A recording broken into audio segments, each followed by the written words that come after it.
Y credibilidad en todas partes.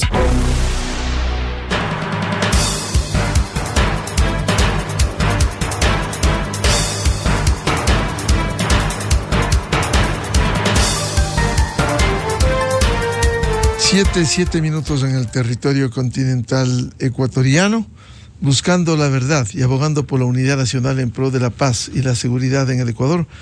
Queremos dar la bienvenida en la revista de Opinión Democracia a los siguientes invitados: el doctor Ramiro Rivera, analista político, ex asambleísta; el doctor Juan Manuel Fuertes, ex viceministro de gobierno y también ex legislador. Les invitamos a un diálogo para hacer un análisis de lo que está viviendo el país en medio de un conflicto armado interno, en medio de lo que ha denunciado este domingo la fiscal general, las intenciones del plan para asesinar a 2 personas. Lo lograron con Fernando Villavicencio y se mantiene vigente la intención de asesinarle a ella. Precisamente hoy, en la Comisión de Fiscalización, que está tomado por la Revolución Ciudadana en su afán de perseguir a la fiscal general, le han convocado a las 9 de la mañana para continuar con la disque fiscalización de los casos denominados León de Troya y La Madrina y otros temas como el trabajo que cumple, que está a la vista del país. Ahí están los resultados de lo que viene haciendo la fiscal general, y en lugar de contribuir todo el país, estar detrás de la fiscal general que viene ayudando en este combate a la delincuencia organizada, al narcotráfico y a la narcopolítica. Aquí, como bien decía un reconocido constitucionalista, el doctor José Chalco, aquí pudiera darse estos cálculos político-electorales, pero obstruyendo a la justicia. Porque el Código Orgánico Integral Penal, artículo 270.1, habla de la obstrucción a la justicia, y el numeral 3 dice: quien interfiera ilegítimamente en la libertad de actuación de jueces y fiscales. Es decir, aquí hay material para que el país conozca las intenciones que existen. Quizás por la desesperación, y esto es lo que quiero pedirles el comentario, cuando lo judicial se está cruzando con lo político, cuando se viene abogando por un sentenciado en 2 ocasiones por cohecho agravado, por asociación ilícita, y que hoy está en la cárcel de La Roca de Guayaquil. ¿Esto acaso no afecta a sectores políticos que defienden, que unen lo judicial con lo político? Doctor Ramiro Rivera, muy buen día. Muy buenos días, Miguel. Muchas gracias. Un saludo a quienes escuchan y ven, y también al doctor Juan Manuel Fuertes. Sí, es en verdad escalofriante, es macabro, es doloroso la denuncia que este fin de semana ha exteriorizado la señora fiscal. Da cuenta del poder descomunal de las bandas y del crimen organizado, y si cabe la expresión, de la manifiesta desvergüenza de la organización política liderada por el correísmo y aliada a una parte de ese crimen organizado. Vemos hoy ya como testimonio que quien fue calificado como Boy Scout por el señor Correa, me refiero al sujeto de apellido Aliaga, hoy ya está escondido en Venezuela. No contento de eso, secuestra a su esposa y a su propio hijo, y es inequívocamente claro que gracias a la acción de la fiscal, el Ecuador ha demostrado que el narcotráfico y el dinero sucio manejaba jueces, manejaba fiscales, abogados penales, y que quería hacer del Ecuador un reino de ese mundo de terror y de lo negativo. Es absolutamente condenable. El Ecuador, en esto que es mayoritariamente fuerte, debe expresar su solidaridad ante la señora fiscal. Y lo que hace el correísmo es evidentemente poner lo que yo diría una especie de artimaña, de celada, de trampa, en empezar a asediarla a la fiscal para que a lo mejor coincida las fechas de sus comparecencias o el eventual proceso de juicio político con temas que ella tendrá que abocar, con diligencias que ella tendrá que conducir para evitar precisamente que continúe investigando al crimen organizado. Esto merece la condena de los ecuatorianos. Solo en un mundo envenenado y sucio por el populismo clientelar y corrupto se puede concebir que la fiscal sea un punto de referencia a eliminar. Y yo sí le creo a la fiscal lo que ella denuncia. La fiscalía tiene sistemas de inteligencia propias, además la asistencia de organismos de investigación norteamericano como la DEA o el FBI, y deben tener todos los cabos sueltos que le lleva a sostener que ella también era parte del complot a ser acribillada o asesinada como lo hicieron a mansalva con Fernando Villavicencio. Sin las denuncias de Villavicencio, del periodismo de investigación, de gente honrada y dedicada a la investigación y a la lucha contra el flagelo del narcotráfico y de la corrupción, no habría sido posible descubrir casos que han repugnado la conciencia nacional. Doctor Ramiro Rivera, ¿cuánto debiera conmover al país, hacer conciencia, esto que ha denunciado el domingo y que quiero resumir en las siguientes palabras de la fiscal general? Está en juego ahora mismo es la justicia. El haber avanzado en los casos que nosotros hemos presentado ante los jueces, ante los tribunales, tiene que ver con la forma de buscar impunidad. El país está en juego, la justicia, y también significaría la toma final de la Fiscalía General del Estado, a lo que siempre han aspirado, o por lo menos durante los últimos 5 años. Creo que es momento que el país sepa que cuando asesinaron a Fernando Villavicencio, el contrato no era para una persona, éramos 2. A él lo asesinaron y creo que tratan de cumplir ese acuerdo. El contrato era para matar a los 2, lo lograron con Fernando Villavicencio y ahora está pendiente el asesinato de la fiscal general. Doctor Ramiro Rivera, por favor. Yo no dudo en la palabra de Diana Salazar.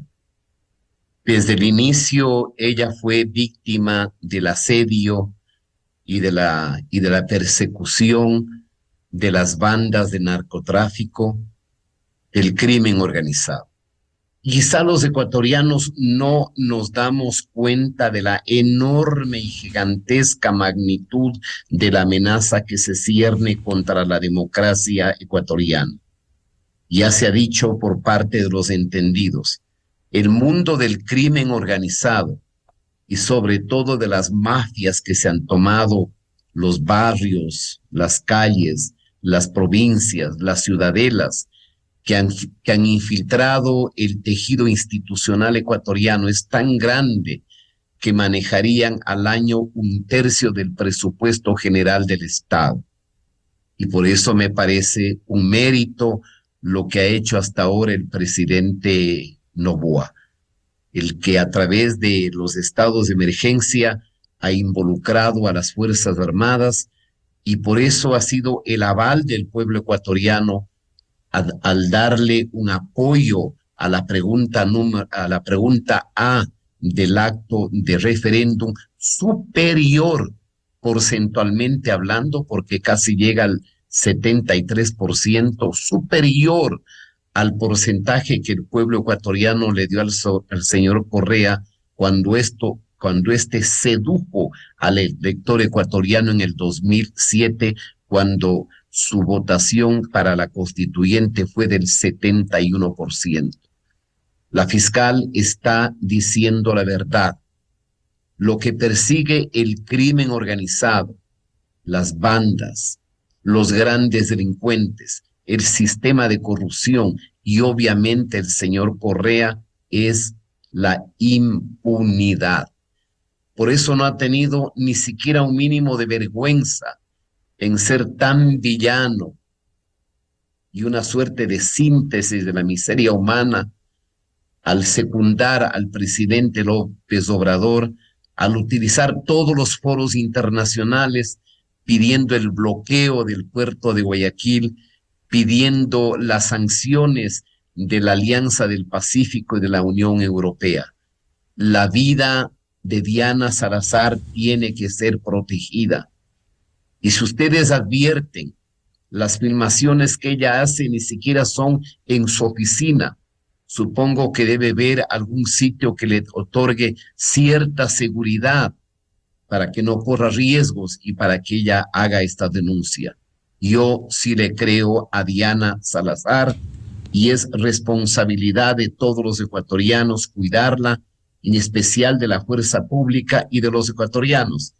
Hacer conciencia de que la mayor amenaza a la paz, al porvenir, al futuro, a la sobrevivencia del Ecuador, ni siquiera es la crisis económica, que ella se puede superar, es fundamentalmente la inseguridad, la violencia del narcotráfico que asedia, que acecha y que amenaza a personas honestas. Quieren apropiarse de la Fiscalía General del Estado, así como ya se apropiaron del Consejo de la Judicatura con un grupo de delincuentes que ahora está domiciliado en La Roca, así como querían apropiarse de la Contraloría General del Estado. Hay que evitar eso, ecuatorianos, para que el Ecuador sobreviva y tenga futuro. Por lo menos ya sabemos, y esta es una ventaja, que hay una organización política que siempre estuvo vinculada a la corrupción. Ahora sabemos que hay una nexitud, una conectividad, una complicidad, y que forma parte constitutiva del crimen organizado, como de manera valiente lo denunció en su momento Fernando Villavicencio, quien ofrendó y sacrificó su existencia por la lucha contra la corrupción. Bienvenido al doctor Juan Manuel Fuertes, ex legislador, ex viceministro de Gobierno. ¿Cómo ve usted este panorama? Partimos de la coyuntura, esta de grave denuncia de la fiscal general, luego hablaremos también cómo se cruza estos temas de lo político con lo judicial para tratar de imponer a la justicia lo que quieren políticos que incluso han llegado a ser condenados precisamente por corrupción. Buen día, Juan Manuel. Miguel, Ramiro, y a la ciudadanía, un buen día. Sin lugar a dudas, cada vez los hechos abundan y se acumulan nuevos descubrimientos que probablemente le ponen un tinte más profundo y hasta dramático a la situación. Y me parece que lo adecuado es tratar de interpretar estos hechos de cara al impacto en la democracia, no solo como sistema político, sino como sistema de convivencia social. Y yo allí, Miguel, Ramiro, básicamente quisiera tomar 4 ejes. El primero, verificar la precariedad institucional que tiene nuestra democracia, que ha permitido que históricamente las instancias del poder público no solo sean secuestradas, sino prácticamente sean apropiadas por determinados sectores políticos. Claro, hoy se agrava porque lo que hemos constatado es que se ha llevado adelante un proceso a través del cual no son únicamente organizaciones políticas las que han tomado esos espacios, sino organizaciones delictivas vinculadas o asociadas con la política. Lo segundo tiene que ver con que esto se ha transnacionalizado, así como el delito, particularmente el narcotráfico, la trata de personas, de armas, es internacional. Observamos a propósito de la publicación de este libro de Sebastián Grundenberger, de La Galaxia Rosa, observamos que esta delincuencia política también tiene toda una red de carácter internacional. Lo otro, Miguel, Ramiro y ciudadanía, es que observamos también que, y esto es lamentable, que en el devenir histórico, la irrupción de nuevos personajes, eventualmente de nuevas fuerzas políticas, no es que necesariamente cambian los esquemas fundamentales del sistema, y vimos como el presidente Noboa, durante buena parte, durante varios meses de este gobierno, tuvo un acuerdo con esas organizaciones políticas que sabíamos y sabemos, como lo ha señalado Ramiro, tienen como objetivo prioritario la búsqueda de impunidad en los problemas judiciales, penales, delictivos en los que están involucrados sus principales personajes. Y el tercer eje, considero que tiene que ver con esta precariedad democrática que conduce a que, no obstante, el descubrimiento, no solo en el orden fáctico y diríamos en el orden moral, sino incluso en el orden legal, es decir, cumpliendo con todos los formalismos engorrosos que establecen los procedimientos, se descubre que varios personajes de la política nacional son unos auténticos pillos, y cuando vienen los procesos electorales, buena parte del electorado, de la ciudadanía, siguen respaldando a estos delincuentes. Esto da la pauta, sin duda alguna, que tenemos que revisar con profundidad qué es lo que pasa con la democracia integralmente, en qué es lo que estamos fallando, y cuando digo estamos, involucra a todos, a las instancias políticas, a los medios de comunicación, a las iglesias, al sistema educativo, a los hogares, porque no es posible que verifiquemos que la delincuencia campea y gran parte del Ecuador sigue respaldando a los delincuentes. ¿Y por qué se produce ese fenómeno, doctor Fuertes? ¿Cómo entender, cómo explicar si quizás hay una ceguera, no se quiere escuchar, no se quiere leer, no se quiere procesar lo que está viviendo el Ecuador y que hoy se dimensiona en un conflicto armado interno? Primero, yo estimo que estos fenómenos ya no pueden ser explicados exclusivamente a través de la politología. Aquí hay que ir utilizando otras disciplinas en el quehacer político, como la neuropolítica, la psicología social, para verificar cuál es la causalidad ya en términos poblacionales del por qué la persistencia en este tipo de conductas que incluso han ido sistemáticamente agravándose en cuanto al comportamiento social colectivo. Pero en medio de todo esto no podemos perder de vista que, sin duda alguna, el sistema familiar, porque desde allí es donde se puede posicionar valores en los seres humanos, el sistema educativo y el sistema político tienen un gran déficit, porque no hay educación política. Es decir, en la medida que en un país un amplio espectro de la ciudadanía prácticamente no le asigne ninguna importancia a la transparencia, porque de eso estamos hablando en términos de lo correcto y lo incorrecto.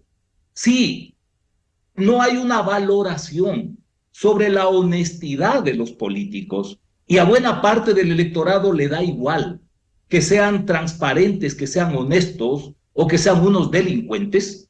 Estamos hablando de que acá se ha perdido cualesquier esquema de carácter cívico, y que en el orden político la educación política no existe. Allí hay una gran deuda de las organizaciones políticas, y esto tiene una explicación elemental. No hay organizaciones políticas en el país que no sea en términos de membretes jurídicos para promocionar candidaturas, y que en consecuencia no cumplen esta función de legitimar al sistema, de propender a que los ciudadanos se incluyan en la política a partir precisamente de la educación política. Entonces, si no hay procesos de capacitación, de formación en el orden político desde quienes tienen la obligación principal, que son las organizaciones políticas, si tenemos un sistema de partidos políticos que es un meme, que es una caricatura, con casi 300 organizaciones que lo único que hacen es buscar candidatos en cada proceso, es obvio que resulta muy difícil contrarrestar estos esquemas instalados en la sociedad que no discriminan entre lo correcto y lo incorrecto, entre lo transparente y lo delictivo, y en consecuencia tenemos a muchos pillos dirigiendo a las instituciones. Doctor Ramiro Rivera, a propósito de lo que estamos viviendo en coyuntura en estos temas políticos, y ya hablaremos más adelante porque también hubo un artículo en Diario del Comercio muy ilustrativo de este libro que nos hace conocer, nos despierta, que, como decía Juan Manuel Fuertes, La Galaxia Rosa, del escritor Sebastián Grunberger, de la Fundación Konrad Adenauer. Pero quisiera plantearle cómo se cruza este momento lo político con lo judicial cuando se sigue abogando, persistiendo por la libertad de un condenado que tiene 2 sentencias condenatorias ejecutoriadas, como el caso de Jorge Glass.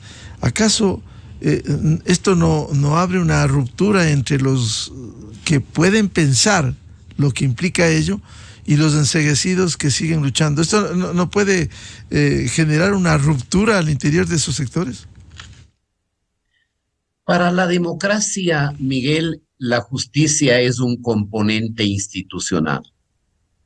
Y se supone que en una democracia los jueces actúan conforme a derecho y sin deberes de gratitud. Y cuando hay institucionalidad, como lo ha dicho Juan Manuel, cuando hay elementos que respetan la institucionalidad democrática, todo marcha bien. Solo le cuento una anécdota. No me acuerdo el nombre, pero hay un famoso jurista que fue presidente de la Suprema Corte alemana en la posguerra.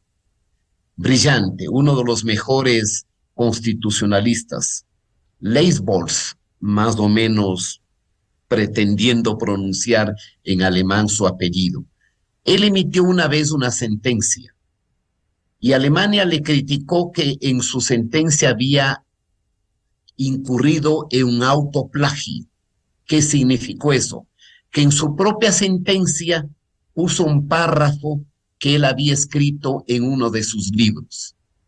Y ese presidente de la Suprema Corte alemana tuvo que abandonar su función. O me parece del caso de una primera ministra de algún país de Europa del Norte que había utilizado su tarjeta corporativa para comprar, no sé si un café o algo que no costaba más de 5 euros.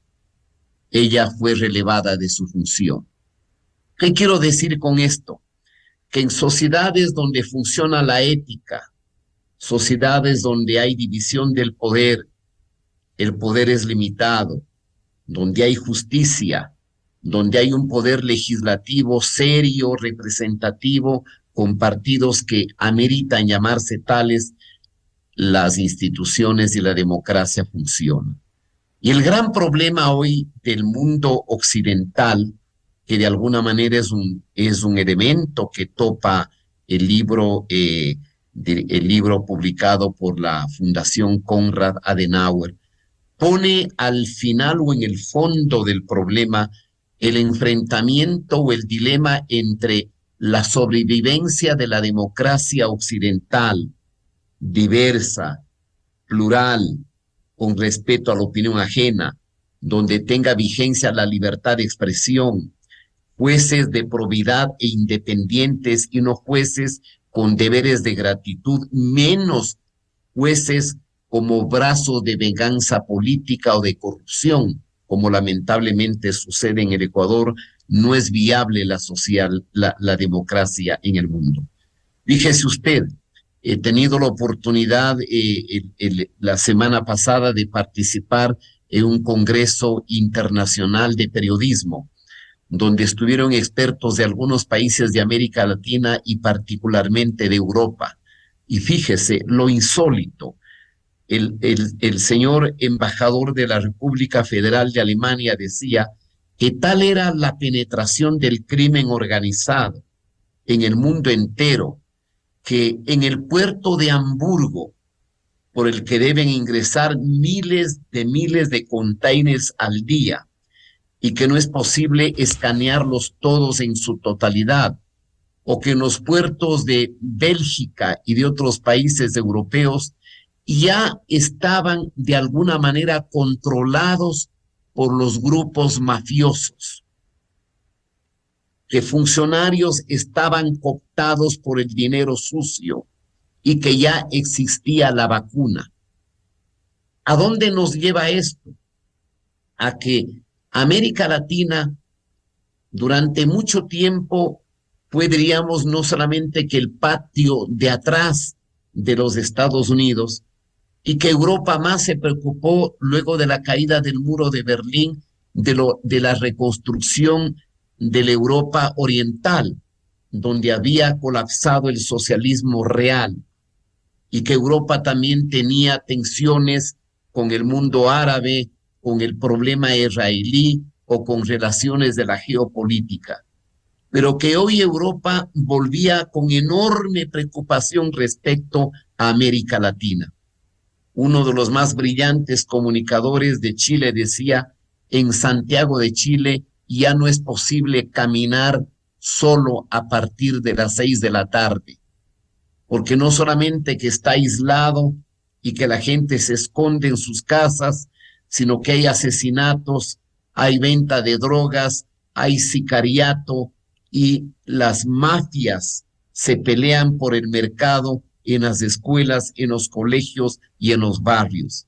Daba la impresión de que describía lo que sucedía en el Ecuador, y que el índice de criminalidad a lo largo de la América Latina, con excepción de El Salvador o de Costa Rica, me parece, era tan gigante o superior al que se vive en el Ecuador.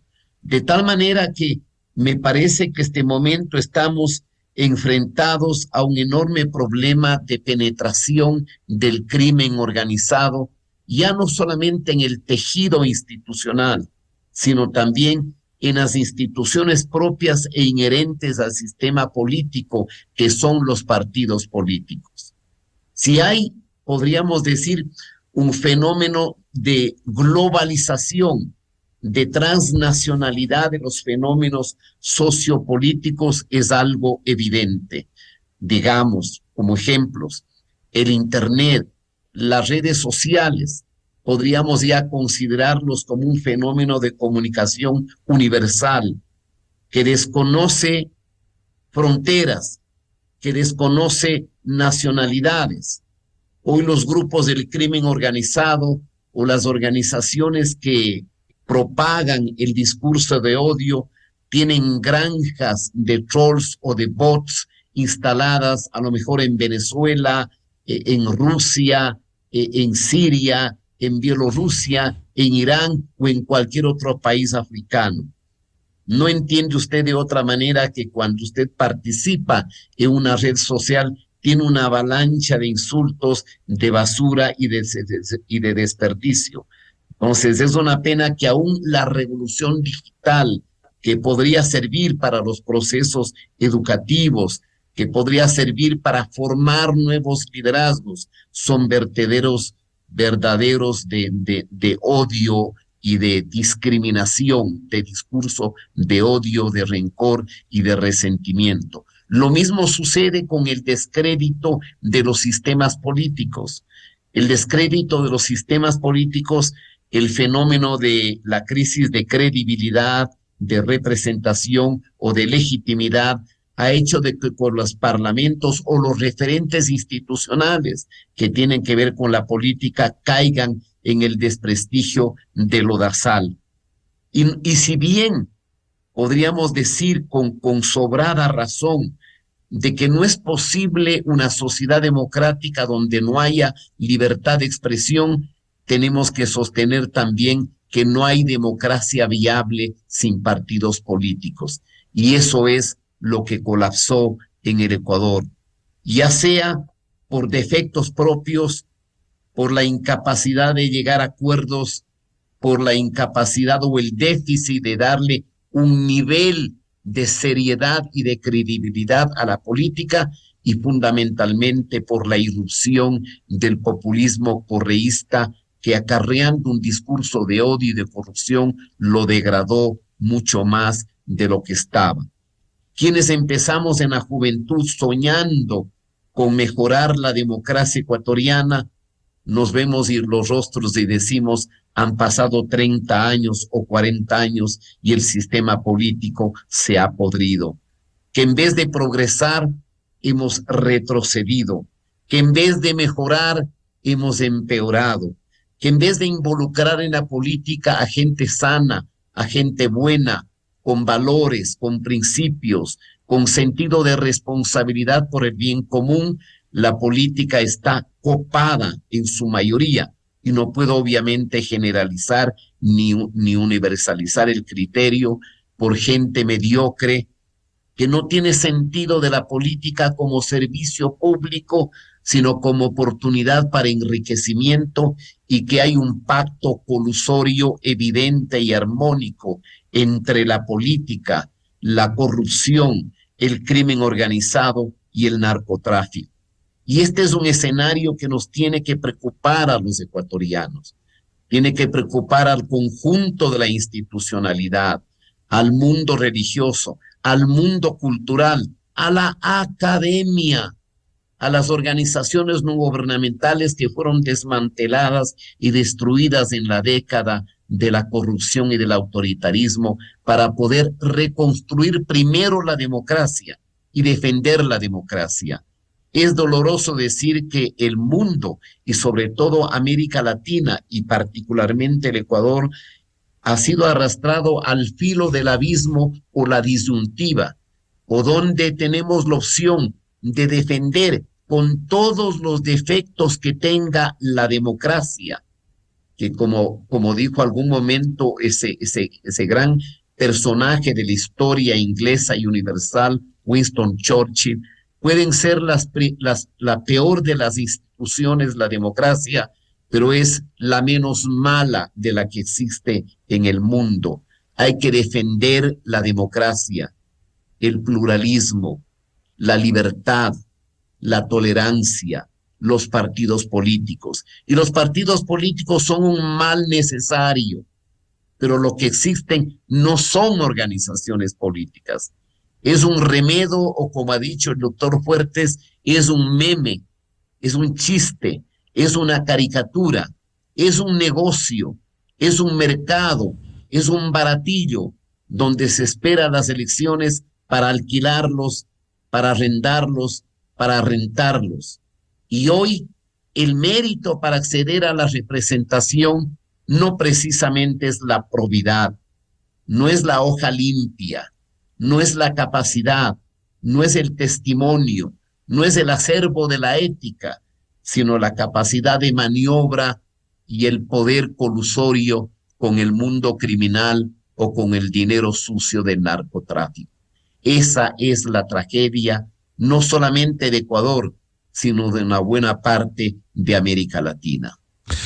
Doctor Juan Manuel Fuertes, este tema que le planteábamos al doctor Ramiro Rivera, ¿acaso no se está cruzando lo judicial con lo político con lo judicial, cuando vemos que se quiere imponer a la justicia que actuó en su momento y sentenció el caso de Jorge Glass en 2 ocasiones y tiene otros procesos?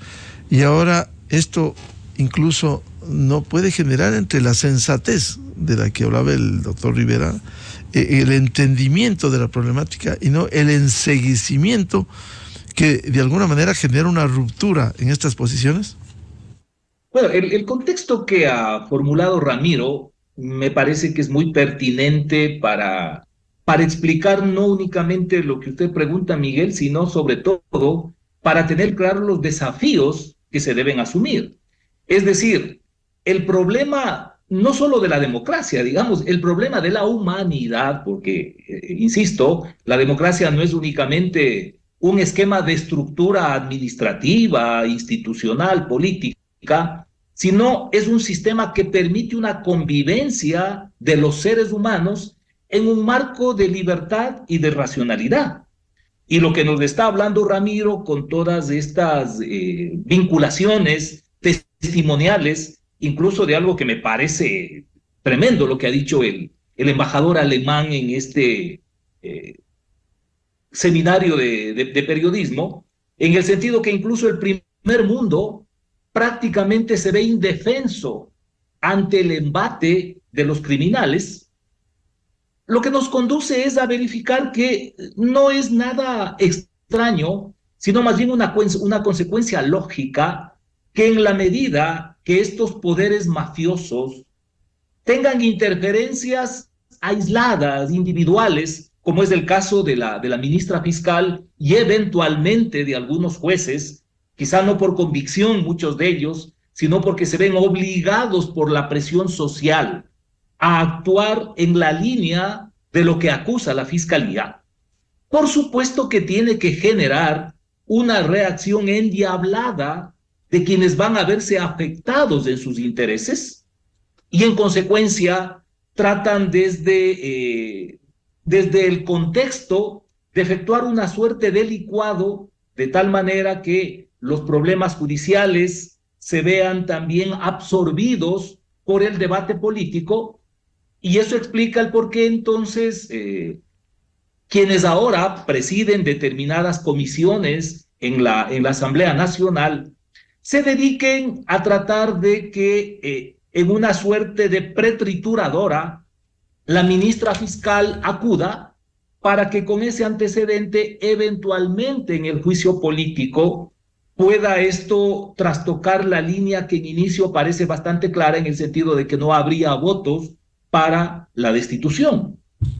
Pero si esto, en términos generales, es el objetivo de estas organizaciones mafiosas, no se puede tampoco perder de vista otro tipo de motivaciones.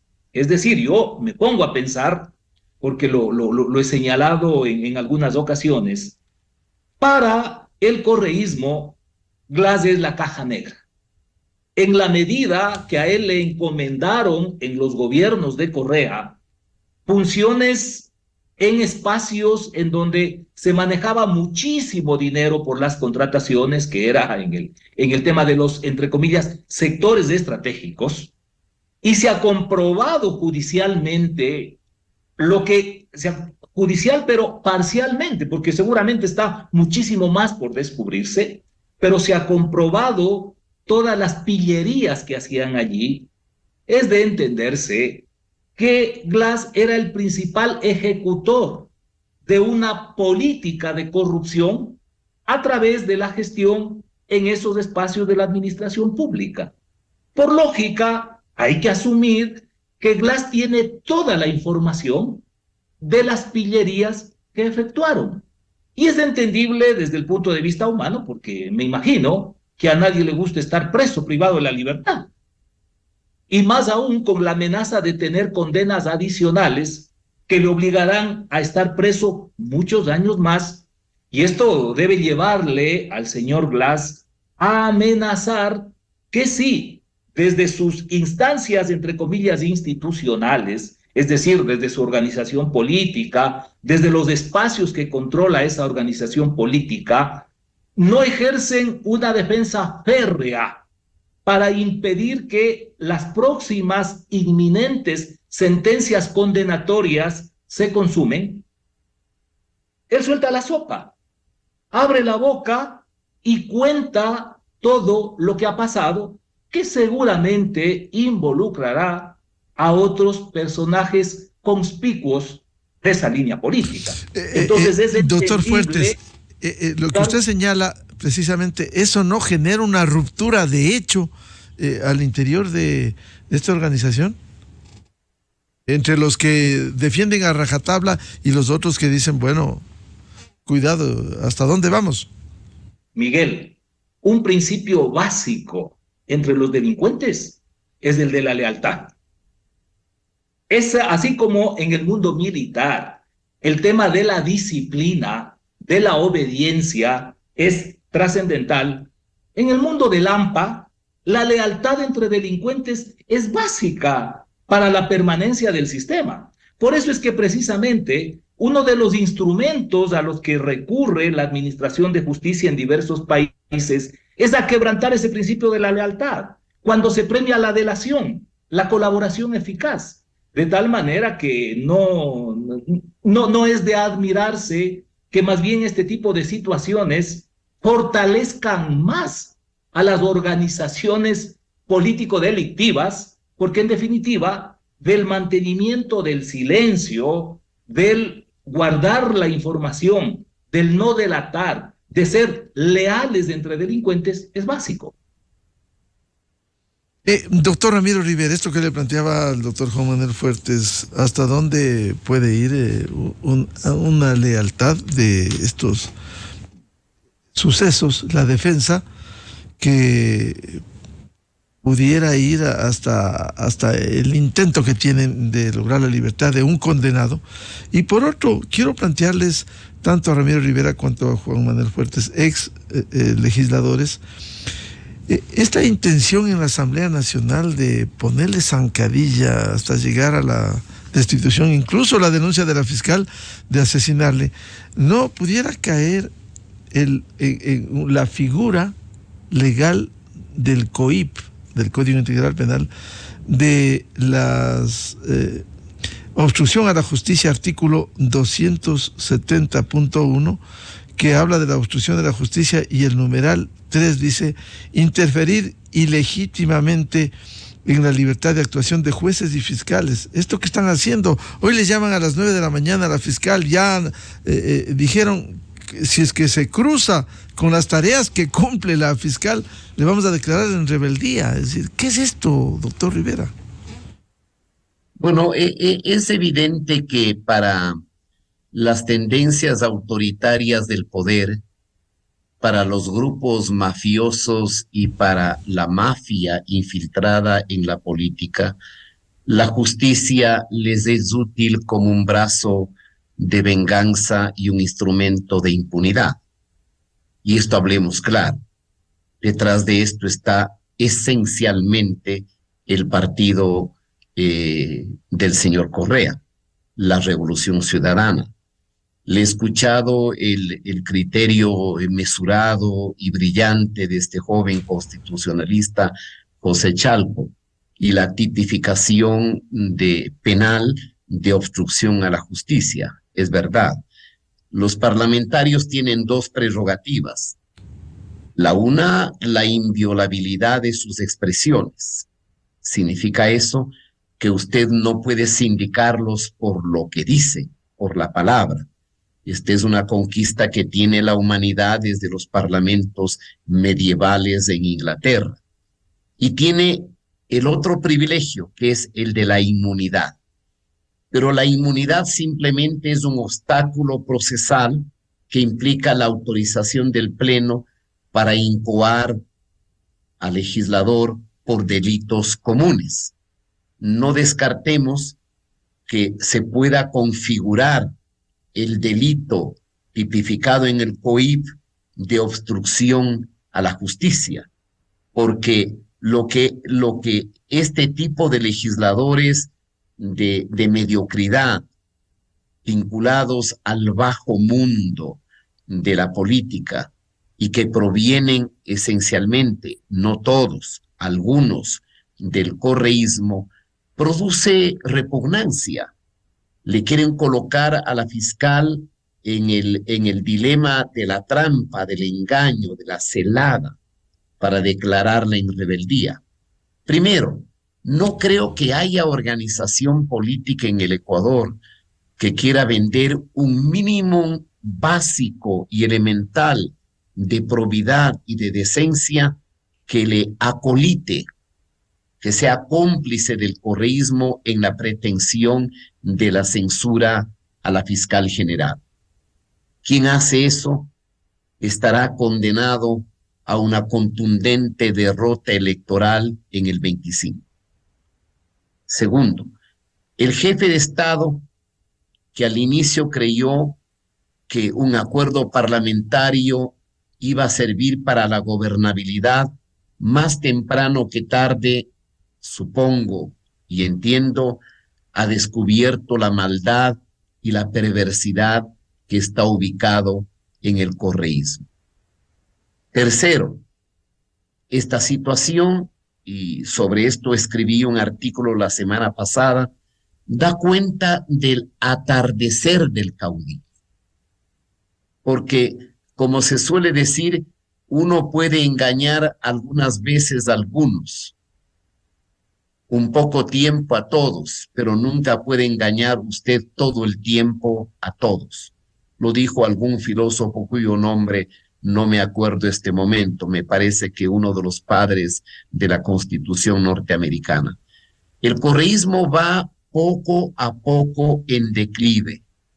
No solamente es evidente que sus líderes hicieron de su gobierno una aventura de corrupción de una década, porque usted en materia de corrupción tiene que hacer un esfuerzo para saber cuál fue el ministro del presidente Borja o del presidente Hurtado o de tal o cual presidente que incurrió en un acto de corrupción. No es que la corrupción no haya existido. La historia de la corrupción es la historia de la humanidad. En el caso del correísmo hay que hacer el esfuerzo inverso, hacer el esfuerzo para descubrir quién del correísmo no ha incurrido en prácticas de corrupción, porque la mayoría absoluta de funcionarios, de gerentes, de directores, de ministros han sido acusados, han sido procesados, unos escondidos, otros fugitivos, otros sentenciados y otros pudriéndose en la cárcel.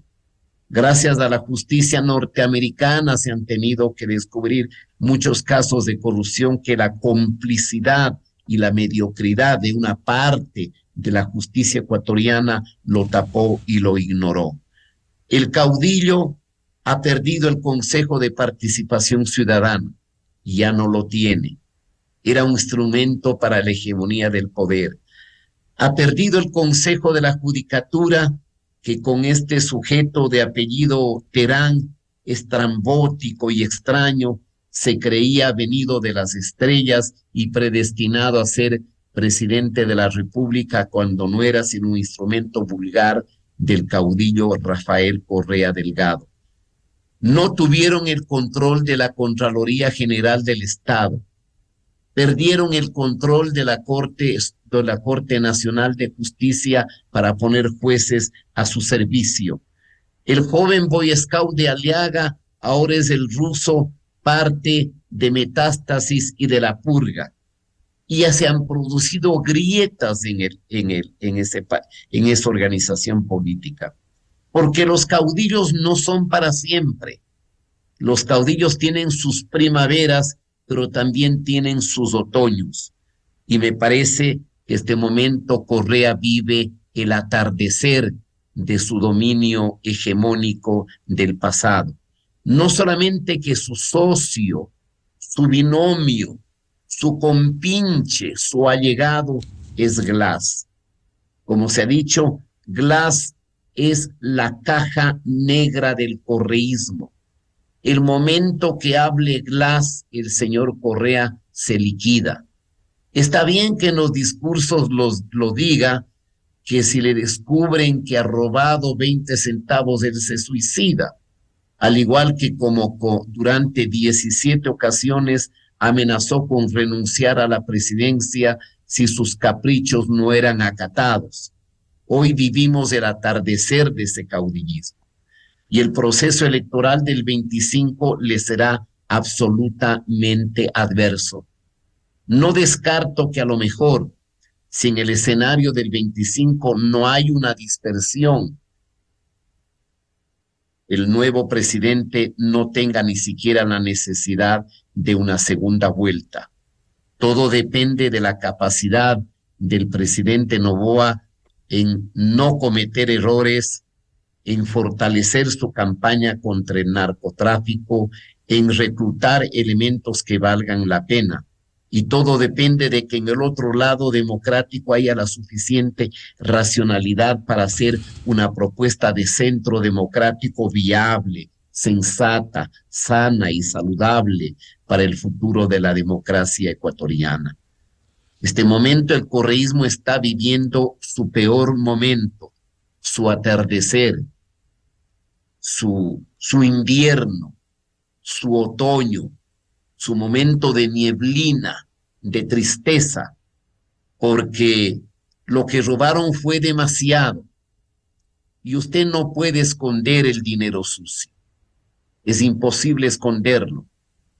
Claro que lograron una parte tener en caletas ecuatorianas y por eso usted puede exhibir las millonarias campañas electorales, nutridas probablemente del dinero sucio que proviene de la dictadura de Nicaragua o fundamentalmente de Maduro en Venezuela.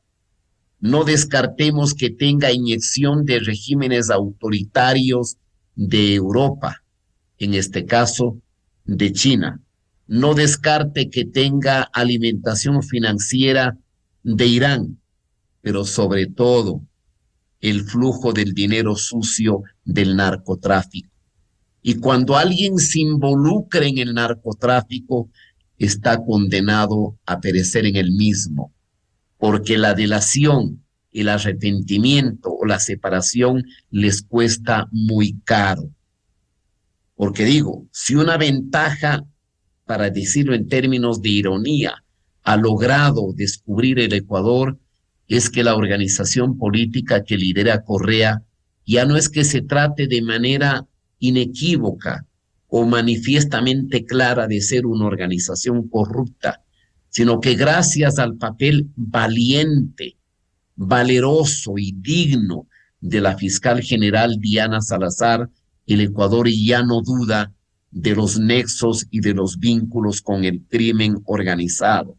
Y por eso ella denuncia, y cuando denuncia debe tener todos los elementos, todos los indicios y toda la información para afirmar lo que ella ha afirmado, de que el contrato con los sicarios del crimen organizado y de quienes lo inspiran intelectualmente detrás no era solamente el asesinato y el magnicidio de Fernando Villavicencio, sino también a ella de eliminarla del mapa. Esta es una denuncia extremadamente grave que tiene que unir al ecuatoriano, al Ecuador entero, al Ecuador de la sensatez, de la racionalidad, de la razón, de la democracia, de la cordura, de la convivencia, de la cohesión y del bien común, a cerrar las filas para evitar lo peor. No creo que la aventura del correísmo en la Asamblea Nacional tenga futuro. El Partido Social Cristiano en innumerables ocasiones ha dicho que no se prestará para el juicio político a la fiscal. No creo ni en pesadillas de que los votos de la organización política del presidente de la República se ponga al servicio del crimen organizado y en este caso del correísmo. Pero es evidente que esta es una organización política que le hace mucho daño al Ecuador y que ya se empiezan a ver fisuras, resquebrajamientos, deserciones. Lo sucedido con la señora prefecta del Guayas es algo evidente. La distancia que está poniendo el alcalde de Guayaquil es evidente. Y hay un elemento adicional, y con esto termino. En las elecciones del 25 el correísmo tiene que dar cuenta de su gestión, qué es lo que han hecho en las 7 u 8 prefecturas y en las 60 alcaldías y más que tienen en el Ecuador. Porque una es con guitarra y otra cosa es con violín. Una cosa bonita es criticar y prometer todo, y otra cosa más complicada y compleja es administrar la cosa pública. Y eso es lo que se ha visto en Quito. Y acuérdese usted, los primeros días el alcalde hablaba con el MASHI enseñándole las maravillas del metro. Y decía en su discurso de que el correísmo inició la construcción del metro y terminó la construcción del metro. Cuando pasa un año de su gestión y se ven falencias y errores, no tiene ningún empacho en inculparle a un alcalde que terminó su gestión hace 7 u 8 años. de tal manera que el populismo es muy eficiente en el mensaje mesiánico, en la retórica, en la demagogia, en el engaño, en la seducción a los electores, pero es muy malo y muy limitado cuando está ya en el ejercicio del poder y cuando se debe demostrar capacidad para el manejo y la administración de la cosa pública. Doctor Juan Manuel Fuertes, ¿cuáles son las salidas, las soluciones frente a este panorama? Y usted como ex legislador también con experiencia, ¿acaso no podría encajarse en, porque hay inmunidad parlamentaria para los asambleístas, el hecho de que estén en curso del artículo 270.1 del COIP, que es obstrucción a la justicia? Se está queriendo obstruir a la justicia, dice el numeral 3 a jueces y fiscales, en esta tarea que se empeñan desde la Comisión de Fiscalización, incluso hablar, si es que sigue trabajando la fiscal en los casos que el país aplaude, le declararemos en rebeldía si es que no viene. ¿Cuál es la salida frente a eso? A ver, técnicamente me parece que sin duda alguna los hechos se encuadran en el presupuesto que establece la norma penal como un delito de obstrucción a la justicia. Claro, es posible que en última instancia, quiero decir, no instancia en cuanto a los recursos que establece el procedimiento, sino en el racionamiento final, es probable que un juez pueda considerar que de por medio está efectivamente la inmunidad parlamentaria que termine bloqueando la responsabilidad penal de los involucrados.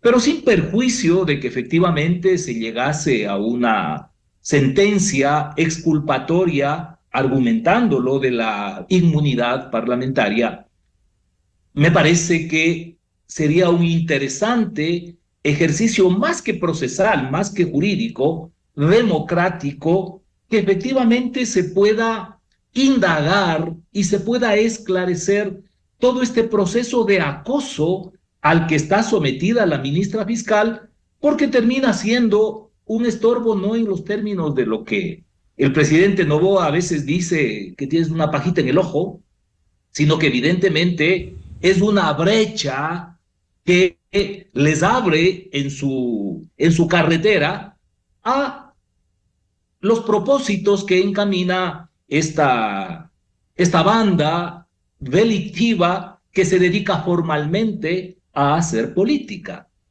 Insisto, sin perjuicio de que efectivamente al final el argumento de la inmunidad parlamentaria podría exculparles en lo penal, sí sería un ejercicio democrático importante que se pueda investigar desde el punto de vista procesal como una obstrucción a la justicia, esto que sistemáticamente vienen haciendo, sin que ello ya en el orden estrictamente político y particularmente electoral nos dé la certeza que este tipo de actuaciones y de decisiones realmente reduzcan el espacio que tiene en los votantes el correísmo, porque independientemente de estas otras características vinculadas hoy con lo delictivo que hemos anotado y reiteradamente se manifiestan, hay que reconocer que el correísmo es al momento la expresión histórica del populismo en el Ecuador.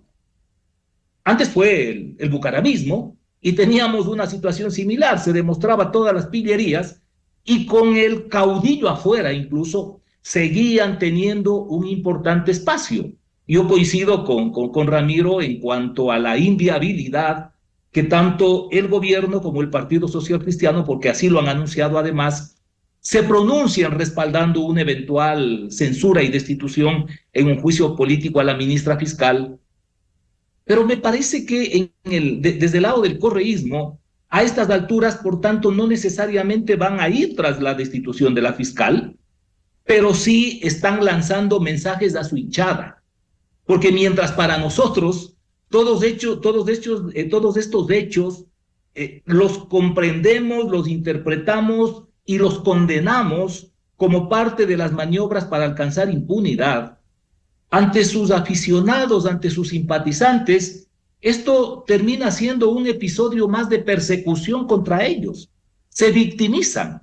Por eso yo señalaba al inicio que sería importante incorporar para los análisis estos elementos de la neuropolítica, de la psicología social, que nos den una explicación, porque en principio, y dicho esto con mucho respeto para quienes siguen manteniendo adhesiones con el correísmo, o sea, parece irracional, es incomprensible que demostrándose que quienes son materia de mi referencia y hasta mi admiración resultan unos auténticos pillos, unos delincuentes, yo continúe alborozado respaldando. O sea, algo pasa en la psicología social que tenemos este tipo de resultados. Bien, muchas gracias por estas reflexiones, este análisis de la coyuntura política. Seguiremos haciéndolo. Quiero agradecer hoy la intervención del doctor Ramiro Rivera y el doctor Juan Manuel Fuertes en la revista de Opinión Democracia. Muy amables. Un saludo, gracias, buenos Miguel. días. Muchas gracias. Enseguida, en la revista de Opinión Democracia. 8 de la mañana con 8 minutos en el territorio continental ecuatoriano. Vamos a una pausa publicitaria y ya volvemos. Tenemos previsto un diálogo con el secretario técnico del Observatorio de la Política Fiscal, economista Jaime Carrera, para hablar del tema económico y también lo que se aprobara la semana anterior en la Asamblea Nacional, el disponer que se entregue automáticamente recursos para los gobiernos autónomos descentralizados. Desde 1984 con Gonzalo Rosero. La revista de Opinión Democracia. Siempre líderes, siempre confiables. Enseguida regresa Miguel Rivadeneira a la búsqueda de la verdad. Inicio de espacio promocional y publicitario. Con Dental Láser, regálale a mamá la mejor sonrisa.